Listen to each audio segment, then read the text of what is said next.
इसको पीड़ा लगती है। जैसे गधा घोड़ा और ये बैल चलता है ना, गले में रस्सी और ऐसा ऐसा उसको चलाता है। तो तुम भी जीव बन के गले में रस्सी डाल के, मैं मर्द हूँ, मैं इसका बाप हूँ, मैं इसका माँ हूँ, मैं इसकी बहन हूँ, मैं इसका भाई हूँ, मेरे ऊपर ये फर्ज है, ये धर्म है। ये गले में रस्सी आ गई अहंकार की कि मैं शरीर हूँ। ये देह ध्यासी गले में रस्सी डाल के चलता है अपने, इतना बंधन है। तो बोलता है इतनी जबरदस्त तलवार उठाओ, मैं बुद्ध स्वरूप हूँ, मैं आत्मा हूँ। ऐसी ज्ञान की तलवार उठा के उसी बंधन को काटो, जीव भाव को काटो, रस्सी को काटो। हर एक के गले में रस्सी पड़ी है, कोई न कोई बंधन, कोई न कोई बात अंदर पड़ी है। रस्सी में बंधा ही पड़ा है हर एक जीव। जैसे तुम किसी पंछी को थोड़ी सी ये डोर लगा के और उड़ाओ तो कहाँ तक उड़ेगा? उधर तक उड़ेगा जहाँ जहाँ वो उड़ सकता है, माना जितनी जितनी रस्सी। इसी प्रकार से तुम्हारी भी वासनाओं की रस्सी बंधी पड़ी है अहंकार की, जहाँ जहाँ तुम्हारी वासना है उधर तक उड़ता है, फिर भी उधर बंधा ही पड़ा है अहंकार की वजह से। नाव तुम्हारी आगे चलती नहीं है क्योंकि खूंटी से बंधी पड़ी है रस्सी। वो रस्सी तोड़ी नहीं तो आगे कैसे चलेगी? कितना भी साधन किया, यत्न किया, पर मैं शरीर हूँ, मैं देह हूँ, मैंने किया, तो आगे नाव चलती नहीं है। तो पहले पहले सी तलवार से अपना बंधन काटो कि मैं देह नहीं हूँ, मैं आत्मा हूँ। तो आत्मा तो क्या है? आत्मा में क्या होता है? आत्मा में कौन सा ख्याल है, कौन सी वासना है, कौन सी इच्छा है, कौन सा जगत है, कौन सा जीव है, कौन सा क्या है आत्मा में? कौन सा अहंकार है? आत्मा में तो कुछ नहीं है। आत्मा में आ जाओ तो कुछ भी नहीं है, बस शांत मौन। देह में आके बड़ सब करते हैं सारा दिन, जो बोलते हैं तुम, जो सवाल जवाब चलता है वो भी देह में। आत्मा में तो मौन है। गुरु ने बोला तुम आत्मा है, तुम चिप करके और अंदर ही अंदर वो हीरा बनाओ। सपी क्या करती है? बूंद लेके, स्वाति की बूंद लेके और मौन रखती है, बस अंदर ही अंदर वो मोती बन जाता है। इसी तरह से गुरु वाक्य सत्यम कैच करो, गुरु कहाँ से बोलता है, क्या बोलता है, और तुम मौन हो जाओ। जो श्रद्धालु है वो बिल्कुल ऐसा मौन होता है और उत्तर प्रश्न करता है जो नहीं समझ में आती है बात, निम्रता भाव से उत्तर प्रश्न करता है। राजा जनक के लिए अष्टावक्र महाराज जी भगवान था, उसने तो कभी नहीं बोला है तो अष्टावक्र से तो भाई बहुत दुनिया में ऐसा है, बहुत दुनिया में ऐसा है, बहुत से कहाँ लिखा है? तुम्हारे संग कोई नहीं है गुरुजी, तुम ही मेरे को उपदेश करो, तुम ही मेरे को मुक्ति देगा, बाकी दुनिया में कोई है? इसने एक भी शब्द नहीं लिखा है सारी समय अष्टावक्र गीता में। पर झूठे गुरुओं की बात बहुत लिखी है आगे, देखना क्या क्या बोलता है। बाकी ऐसा तो कभी नहीं लिखा है तो तुम्हारे जैसा गुरु बहुत है, अष्टावक्र को ऐसा नहीं बोला। तो अष्टावक्र उसको लात लगा के निकालता था, जो जाओ दूसरा गुरु है तो उधर जाओ, जहां तुम्हारा विश्वास है उधर जाओ, लेकिन तुम्हारे लिए मैं हूं, मेरे लिए तुम है, बस। अर्जुन और कृष्ण बोलता है वो मेरे से अदृश्य नहीं है, वो मैं उनसे अदृश्य नहीं हूँ, बस वो मेरे को देखता है, वो मेरे में ही वर्तता है। 24 घंटा उसको भगवान ही याद है कि भगवान क्या बोलता है, गुरु क्या बोलता है। तो राजा जनक बोलता है तो बार बार मेरे को उपदेश करो, क्योंकि बहुत अनादिकाल से ये अज्ञान मेरे में आ गया है, छक्का लग गया है अनादिकाल से। इसलिए बहुत बारी तुम उपदेश करके, गुरु बहुत बारी डंडा लगा के तुम्हारे को जीव और ब्रह्म को ऐसा करता है, शरीर को और आत्मा को अलग करता है। डंडा रोज लगाता है कि तुम देह नहीं है। तो बोला ऐसा वैराग, ऐसा विचार दियो हमको जैसे हमारा अज्ञान नाश हो जाए। तो बार बार बोलता है तुम अपने को आभास नहीं समझो, परछाई नहीं समझो, जीव परछाई है, जीव कोई सच नहीं है। ब्रह्म जो है वो ही सच्चा जो है दर्पण है। तो तुम अपना आप नहीं देखता है, उसमें परछाई देखता है। जीव है परछाई मात्र, आभास मात्र। तुम आभास नहीं बनो, तुम तो ज्यों का त्यों आत्मा है, तुम भगवान है। अपने को आत्मा करके जानो, शरीर तुम नहीं है, स्वीकार नहीं है। तुम बोलते मेरे को सर्दी लगती है, मेरे को गर्मी लगती है, मैं जन्म में आता हूँ, मैं मरता हूँ, मेरे को भूख लगी है, मेरे को प्यास लगी है, मेरे को ऐसा होता है। तुमको कुछ नहीं होता है, तुम तो आत्मा ही है। आत्मा को कुछ होता है? ये सब बाहर भीतर का ये धर्म है, अंतःकरण का, शरीर का, मन का, तुम उसका धर्म आत्मा में क्यों लगाता है? तुम क्यों बोलता है मेरे को ना भूख लगती है? आत्मा, अगर मैं आत्मा होता तो मेरे को भूख क्यों लगती? आदमी पूछता है ये, मेरे को भूख क्यों लगती है, प्यास क्यों लगती है, नींद क्यों आती है? वो बेचारा गरी गरी नींद में सोता है, वो जगाता है उसको, उसका ध्यान ही उसमें है। अरे तुम अपने को जगाओ, दूसरा आप ही जगेगा। तो ऐसी तरह से तुम जो एक जगता है तो अपने को ही जगाता है। तुम अपने को जगाएगा तो तुम्हारा अंधेरा दूर हो जाएगा। हर एक अपने को जगाए। तो ये सब धर्म जो है वो सर्दी, गर्मी, भूख, प्यास, जन्म, मरण, सब देह का धर्म, मन का धर्म, सूक्ष्म शरीर का धर्म तुम्हारा धर्म ही नहीं है। तुम आत्मा है। तुमको कभी भूख लगी नहीं है, तुमने कभी पानी पिया भी नहीं है, तुमको कभी सर्दी लगती भी नहीं है, गर्मी लगती भी नहीं है। तो बोला ज्ञानी को सर्दी क्यों लगती है? हमारे को तो नहीं लगती है। अरे तुम्हारी प्रकृति है गर्म, हमको गुरु ने ऐसा अंदर बाहर शीतल कर दिया जो फैन भी अच्छा नहीं लगता है। हम अंदर बाहर शीतल हो गए, अभी तुम गर्म है तो गर्मी लगती है तुमको। तो ज्ञानी को गर्मी, ज्ञानी माना आत्मा, ज्ञानी माना शरीर। ज्ञानी को सर्दी क्यों लगती है? ज्ञानी को गर्मी क्यों लगती है? ज्ञानी को भूख क्यों लगती है, प्यास क्यों लगती है? ज्ञानी बीमार है क्या? ये भूख नहीं लगेगी। तुमको तो चिंताएं है तो तुमको भूख नहीं लगेगी। ज्ञानी को चिंता ही नहीं है तो उसको सारा दिन भूख लगेगी। क्यों नहीं लगेगी? उसका हाजमा ठीक है, उसका शरीर ठीक है, वो तंदुरुस्त है, बीमार थोड़ी है जो भूख नहीं लगेगी। भाई मेरा गुरु एक संत बैठा है उत्तरकाशी में, वो खाता ही नहीं है, इसके लिए वो ज्ञानी है। वो पहनता नहीं है कपड़ा, इसके लिए ज्ञानी है। वो पानी नहीं पीता है, इसके लिए ज्ञानी है। भूख प्यास नहीं लगती है, सर्दी गर्मी नहीं लगती है, नंगा होकर घूमता है, इसके लिए वो ज्ञानी है। अरे ज्ञानी तो आत्मा, ज्ञानी से कोई बात नहीं लगती है। ज्ञानी माना ही आत्मा। तुम बोलते ज्ञानी माना शरीर, फिर तुम शरीर का धर्म आत्मा में, आत्मा का धर्म शरीर में लगाता है। तो ये बोलता है अंतःकरण का धर्म अंदर, बाहर का, शरीर का, मन का धर्म अपने में नहीं माना।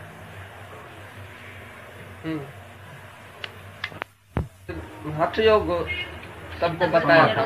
चित्त वृत्ति, चित्त की वृत्ति को निरोध करो। कैसे? समाधि से, ध्यान से, धारणा से।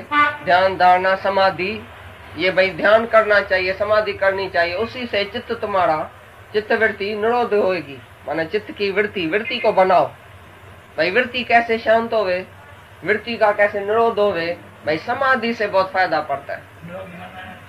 हाँ, चित्त वृत्ति, जो चित्त इधर उधर जाता है ना, भटकता है, उसको शांति कैसे आवे? वो भाई उसने बोला हठ योग से आएगी, समाधि से आएगी, ध्यान से आएगी। भाई ये क्या है? सवाल पूछता है गुरु से। वृत्ति आई कथा, वृत्ति भी जड़ है। तुम जड़ वृत्ति को आत्मा से ही, आत्मा तुम समझेगा तो वृत्ति जो है वो निवृत्ति हो जाएगी आप ही वृत्ति की।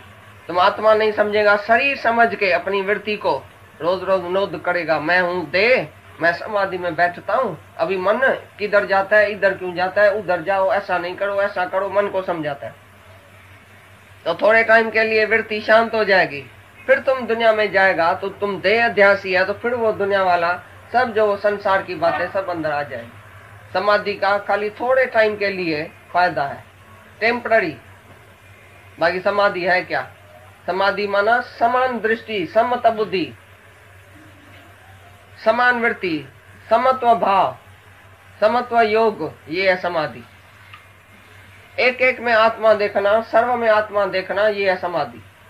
बाकी मैं देह हूं और समाधि में बैठता हूं, चित्त की वृत्ति को देखता हूं, किधर जाती है वृत्ति? भाई इधर जाती है, पकड़ो वृत्ति को, उधर जाती है, पकड़ो। अरे जलेबी में गया, लगाओ लपड़ अपने को, थोड़ा और तो देखा, फिर लगाओ लपड़, फिर इधर उधर से चित्त को हटा के और अपनी आत्मा में ऐसा बैठता है। भाई मैं आत्मा का ध्यान करता हूँ, मैं समाधि करता हूँ। फोटो रखेगा सामने, ओम रखेगा सामने, कुछ भी रखेगा, ऐसा बैठेगा। मैं मिस्टर सो एंड सो समाधि में बैठता हूँ। I wish to sit in samadhi. मैं समाधि में बैठना चाहता हूँ, वृत्ति का निरोध करना चाहता हूँ। वृत्ति होती क्या है? वृत्ति का निरोध करेगा अभी, फिर कल जो है वो बिगड़ जाएगी। तो ये वृत्ति का ज्ञान नहीं है, रोज रोज वृत्ति बनाने का ज्ञान नहीं है। तुम्हारी वृत्ति इधर गई उधर गई, तुमने बनाया, थोड़े टाइम के लिए बनी, लेकिन बिल्कुल निवृत्ति हो जाए, तुम आत्मा में रहेगा तो वृत्ति इधर उधर जाएगी कैसे? जहां तक आत्मा देखने वाला, उसका मन किधर जाएगा बताओ?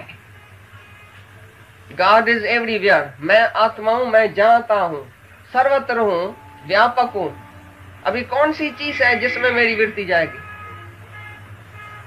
भाई मेरी वृत्ति ना औरत में जाती है, तो तुम उधर देखो, ये आत्मा है, औरत नहीं है, पीछे जाएगी वृत्ति। ये आत्मा है, ये बेटा नहीं है, ये आत्मा है, ये पदार्थ नहीं है, ये आत्मा है, सब आत्मा ही आत्मा है। इधर भी मैं हूं, पीछे वृत्ति जाएगी, सहज ही ठहर जाएगी। जहां नजर पड़ेगी उधर भगवान ही भगवान है, तो वृत्ति को बनाने की जरूरत ही नहीं है। बाकी समाधि में बैठ के वृत्ति बनाएगा, फिर औरत आएगी समाधि में।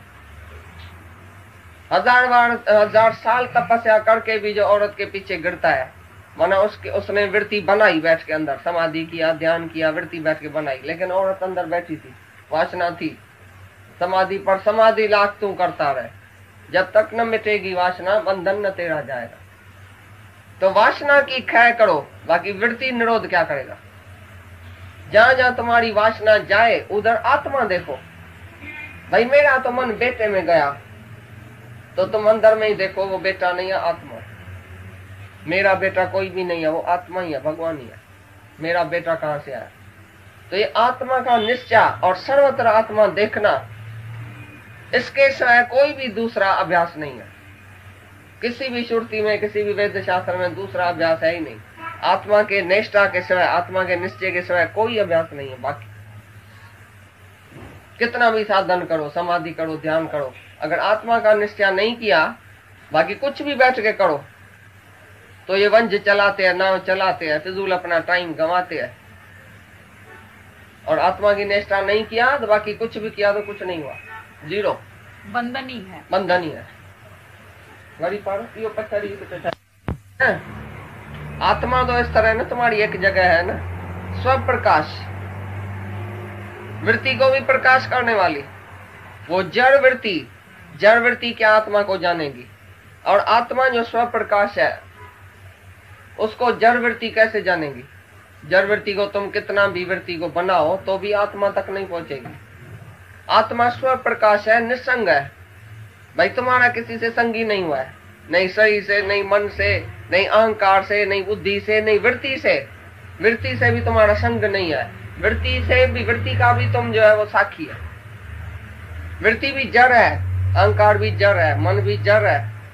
तो मन जड़ और समाधि में बैठेगा, मन कभी आत्मा को देखेगा? मत कभी आत्मा को लग सकती है? मत माना बुद्धि। मन और बुद्धि और वृत्ति से भी ऊपर है आत्मा, स्वप्रकाश, माना उसको प्रकाश देने वाली है। वृत्ति को भी, मन को भी, बुद्धि को जानने वाली। पर मन, बुद्धि, वृत्ति आत्मा को नहीं जान सकेगा। वृत्ति का निरोध होवे या वृत्ति इधर उधर जाए, हवा चले या एक जगह बैठी है तो क्या हुआ? एक जगह खड़ी है हवा, या तूफान आया तो क्या हुआ? ऐसी तरह से मन किधर गया या शांत है, उसी में भी मेरा क्या? मैं तो आत्मा हूं, मैं तो नित्य शांत हूं। मन अभी शांत है, कल नहीं होगा। मन अगर है तुम्हारे पास, वृत्ति अगर है तो अभी है, अभी शांत है, अभी फिर चलेगी। जब तक श्वास है तब तक तुम्हारा मन और वृत्ति चलती रहेगी। लेकिन तुम जो आत्मा है, स्वप्रकाश है, तुम अपने को आत्मा में बस जगाओ। आत्मा की कुर्सी पर बैठो, नीचे उतरो ही नहीं। आत्मा पशंती आत्मा, आत्मा का सर्वत्र आत्मा ही देखे तो वृत्ति को बना, वृत्ति सहज ठहर जाएगी। मन सहज ठहर जाएगा जब मन को आत्मा का दर्शन कराएगा, किधर जाएगा ही नहीं। बोलेगा जाके क्या करूं, उधर भी आत्मा ही तो है। भाई मन सिनेमा में चलो, बोलेगा उधर क्या चल के देखेगा, मैं ही तो हूं। भाई फलाने संत का दर्शन करने चलो, मन बोलता है मैं ही तो हूं, किसका दर्शन करूं, किधर जाऊं। भाई भाई से मिलने चलो, उधर मैं ही तो हूं। भाई हमारे से जुदा है, जिसके साथ जाके मिलूं। सारी दुनिया से वृत्ति हट जाएगी जब मैं ही तो हूं, मैं ही तो हूं, मैं आत्मा हूं, सर्वत्र मैं हूं, तो कहां भी तुम्हारी इच्छा ही नहीं जाएगी। कहां तुम्हारी वृत्ति भटकेगी नहीं। वृत्ति तब भटकती है जब जगत को सत्य करके मानता है। तुम जीव है और जगत है तो वृत्ति है। तू आत्मा है तो वृत्ति कहां से आई जिसको तुम बनाता है? मन है कहां? मन हमको दिखाओ किधर है? कौन से मन को तुम समझाता है? मन है ऐसा नहीं करो, ऐसा नहीं करो। मन है कहाँ? अरे मन को बोलो तू ज्योत स्वरूप है, मिलके भगवान से एक हो जाओ। तुम भगवान का स्वरूप है, ज्योत स्वरूप है। बाकी तुम है कहाँ? मन है कहाँ? तो वृत्ति भी कहाँ है? जड़ वृत्ति है। तू चेतन आत्मा है, वृत्ति जड़ है। तो वृत्ति को बनाने का कोई जरूर नहीं है। ये तुम्हारे में बंधन है कि इच्छा है कि मैं समाधि में बैठूं। समाधि 1 घंटा 2 घंटा करेगा भी, फिर उठेगा, फिर क्या देखेगा? घर में तुम समाधि करके देखो, फिर उठ के क्या देखेगा? आत्मा देखेगा। उस टाइम, थोड़े टाइम के लिए समाधि में बैठने से थोड़ी शांति आती है। भैया जगत का गोड़ शोर नहीं है। और समाधि में बैठने के टाइम भी अगर मन को कोई ख्याल आ गया, स्त्री का, बेटे का, उसका, तुम बैठ के झगड़ा करना अंदर, मुआ स्त्री क्यों देखा, बेटा क्यों देखा? अरे है ही आत्मा, तो देखता क्या है? 24 ही घंटा तुम्हारा मनन चलना चाहिए। पक्का करो, इधर भी आत्मा है, इधर भी आत्मा है। ज्यादा बोलता था तो पहले तुम रास्ते में जाओ तो बोलो ये भी आत्मा है, ये भी आत्मा है, इधर भी आत्मा है। भाई स्त्री देखने में नहीं आत्मा है, ये मैं ही तो हूँ। भाई कोई पदार्थ देखने में आता, मैं ही तो हूँ। दादा बोलता था तुम रास्ते में से क्या देख के आया? तो एक भाई ने बोला बस थी, ट्रेन थी, एक झगड़ा था रास्ते में, एक बारात जा रही थी दादा, हमने देखा, ऐसा देख के आई। बोला तुमने ये क्या देखा? आत्मा नहीं देखा, बस देखा। बस कहाँ थी? मोटर कहाँ थी? आदमी कहाँ थे? औरत कहाँ थी? जंजा कहाँ थी? कुछ था ही नहीं, एक ही भगवान था।